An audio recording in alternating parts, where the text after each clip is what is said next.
Are at the 2025 International Cue Collectors Show. The show is wrapping up. It's been an incredible event.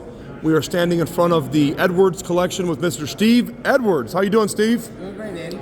Steve, you're another Texan. I've interviewed more Texans at this thing. I've met a few here. You know, let me ask you this before we get into the cues. You've been in Texas for a long time. You've been in pool a long time. Every year at the end of our calendar year, we look at the analytics of the business and we look at where we've shipped the most cues to, and Texas is always right up there.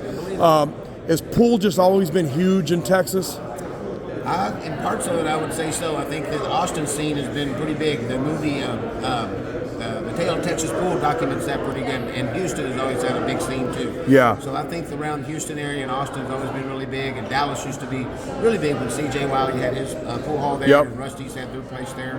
I think it was really big back in the day. Back in the 80s, 90s, through that time. Yeah, you've been playing pool for a long time. Off and on. I took a big long break when I went to physical therapy school, and I got a lot of other hobbies as I raised my kids, but got back into it in 2012 or so, and been buying cues, as you should know. I've been cues from you. Yep.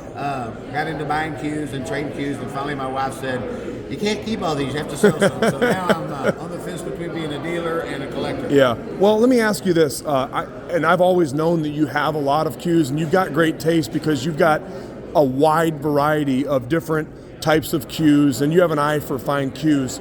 How long have you been into the collecting aspect of it?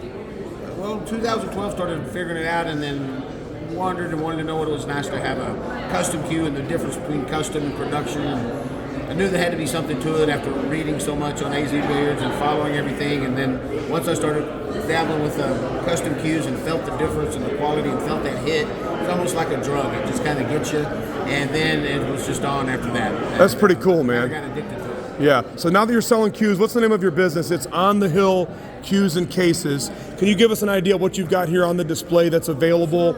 And let's give them some show prices on what you've got here. Okay. I'm a big fan of Andy Gilbert. I collected a few of these from Wow. showing around along the way. So these two are some nice Andy Gilbert cues.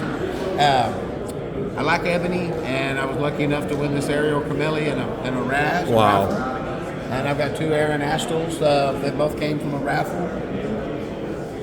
And then I've got some older cues made by some of the cue makers that were here today. One gentleman just came through and visited. This is one of Drexler's prototype cues for his 10th anniversary. Snakewood, huh? This one is, yeah. Oh, yeah. Snakewood. They both are. And then this is Treadway. This is Josh Treadway's ivory and ebony and snakewood cue.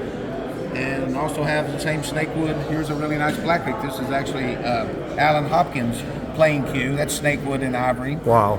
And then Bob Owen, who's right across from me, built this cue. Is that a Gambler, isn't it? Gambler. Wow. Look at the dice in there, ebony into ebony. Yeah, he did all that by hand. Did a wonderful job. Is this the McDaniel here? This is the McDaniel. Wow. I just met Mr. McDaniel for the first time. How about that? He says he thinks he built this in 2003, 4, or 5. Okay. What are some of the prices on these if somebody wants to get in touch with you? Mr. McDaniel told me I had this one priced much too low. I had it around 4, and he said he would charge twice as much to build that one. Wow. This one was around 5. This one around 5. This is Aaron Astle, probably around 8, but I wanted in a raffle, so I would entertain offers. Aaron Astle has got a super long wait list. I think his books are closed until 30/30, so he's got or 20/30. Yeah, his work is super clean too. Yeah, So and this one I got in a raffle as well. This one I do 3,500 on this one.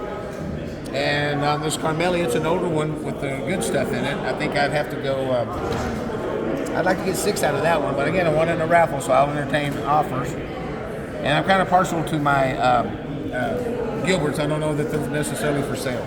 you've got a cue that you purchased from me. Yes. That tragically Gary Langley passed away. Gary Langley was the cue maker that was making the Nightmare cues as a project with Keith McCready, and that line is now going to be continued on with Mike Stacy, by the way. Mike Stacy Mike's gonna do 'em was great. another Indiana cue maker. He's going to be making his version of the Nightmare cues, but tribute to Gary and Pam Langley.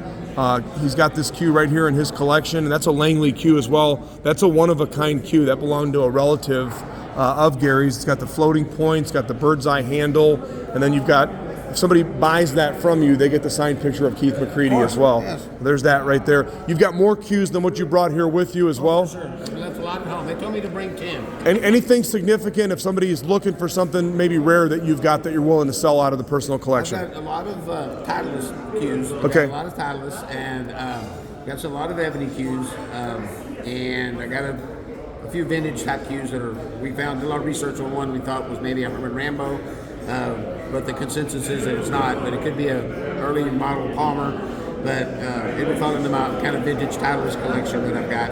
And I'm a big fan of Barnhart. I got a nice Barnhart collection. Great playing cue. A new young cue maker, well, not so young, but getting newer and newer on the scene, that lives in Texas now, Kevin McLean, Gold Rush Cues. I got to give him a shout out. Love his cues. And I've got several of his cues. There's a beautiful tulip wood one in that case that I got there. And so I'm a big fan of his. And of course, I like the young guys. Shelby Williams, awesome. Just bought some cues from Jamie Crouch this weekend. Picked up 3 nice Jamie Crouch cues. Does wonderful work. An apprentice of Eric Chris from Sugar Tree. Cody Cash, PK Cues.